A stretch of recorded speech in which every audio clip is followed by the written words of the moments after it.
सतयुग, त्रेता, द्वापर युग, अनंत युगों में जो जीव हजारों हजार वर्ष घोर तपस्या करने के बाद, भूखा प्यासा रहने के बाद इस भाव सागर से नहीं तर पाता, वही जीव इस कलयुग में मात्र क्षण भर भगवान का नाम संकीर्तन कर लेगा, भगवान का भजन कर लेगा, तो उस 84 लाख योनियों के आवागमन से मुक्त हो जाएगा।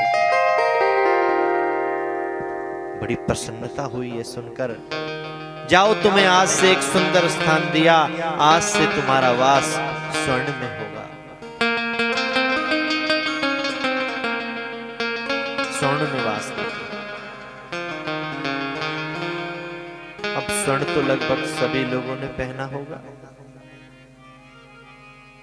तो सबके स्वर्ण में ही क्या कलयुग का वास है? नहीं। जो हम अपने खून पसीने की मेहनत की कमाई से धन इकट्ठा करते हैं और उससे जो हम स्वर्ण एकत्रित करते हैं, उसमें भगवान नारायण का वास होता है।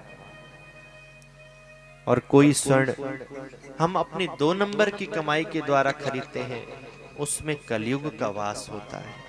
लोग कहते हैं सोने का खोना भी बुरा और पाना भी बुरा। खोना तो सिर्फ इतना ही बुरा कि आपका नुकसान हो गया, और पाना इसलिए बुरा है कि जब खोया था तो उसमें भगवान का वास था, और जिसे पाया है तो उसमें कलयुग का वास है। महल की सफाई का कार्य चल रहा था। राजा परीक्षित को स्वर्ण का मुकुट मिला। सोचा हमारे पूर्वज पांडवों का होगा, परंतु जरासंध नामक राक्षस का था। शीश पर धारण किया, कलयुग बैठ गया। शिकार खेलने की इच्छा पैदा हुई। वन की ओर गए सेना को लेकर। शिकार खेलने का अनुभव था नहीं, सारी सेना भटक गई। भूख प्यास सताने लगी। एक संत के आश्रम में पहुंच गए। समीक मुनि की कुटिया के बाहर आवाज लगाई, कोई है? मुझे बहुत जोर से प्यास लगी है, भूख लगी है। कोई नहीं बोला। अंदर गए तो शमीक मुनि समाधि में बैठे थे। ए बाबा, ध्यान लगाने का नाटक करता है ताकि राजा का सेवा सत्कार ना करना पड़े। जल्दी उठो, हमें पानी दो। गहरी समाधि में संत लीन थे। बड़ा क्रोध आया राजा को। गले में मरा हुआ सर्प डालकर चला गया। महल में पहुंचने के बाद जैसे ही मुकुट को उतारा,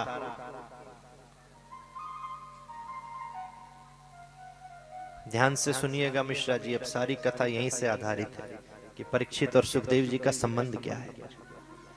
जैसे ही मुकुट को जाकर उतारा, तुरंत सद्बुद्धि आ गई। कलयुग उतर गया स्वर्ण के साथ। ओहो हो, ये मैंने क्या अपराध कर दिया। कल ही जाकर उन संत से क्षमा मांगूंगा जिनका मैंने इतना अपमान किया। शमीक मुनि के पुत्र श्रृंगी आए। पिता को समाधि में बैठे देखा, गले में सर्प को पड़ा देखा। बड़े दुखी हुए, रोने लगे। शाप दे दिया हाथ में जल लेकर कि आज के 7वें दिन जिसने भी मेरे पिता का इतना घोर अपमान किया है, इसी सर्प के पूर्वज तक्षक सर्प के डसने से उसकी मृत्यु हो जाएगी। समीक मुनि की समाधि टूटी। पुत्र को रोते देखा। क्या बात है बालक? पिताजी, मेरे जीते जी आपका इतना बड़ा अपमान? कोई बात नहीं, किसी ऋषि ने विनोद किया होगा। बोले नहीं, ऋषि ने नहीं किया। जिसने भी किया है, मैंने शाप दे दिया, 7वें दिन सर्प के डसने से उसकी मृत्यु होगी।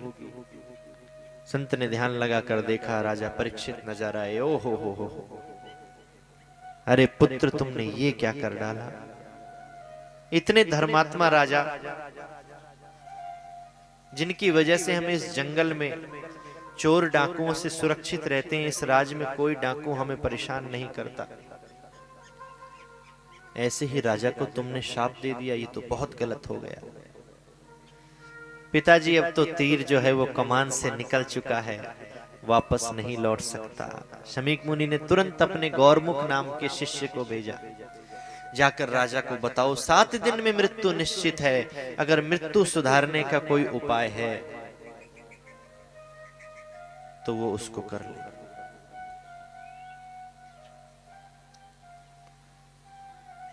गौरमुख पहुंचे, राजा परीक्षित को बताया मैं शमीक मुनि के आश्रम से आ रहा हूं।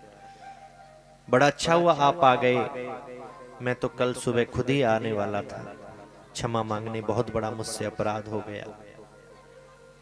अब आपको आने की कोई आवश्यकता नहीं है। संत के पुत्र ने शाप दे दिया है, तक्षक सर्प के डसने से 7वें दिन आपकी मृत्यु हो जाएगी। खोज लो अपनी मुक्ति का उपाय 7 दिन में, अगर मृत्यु सुधारने का कोई उपाय आप ढूंढ सकते हो तो।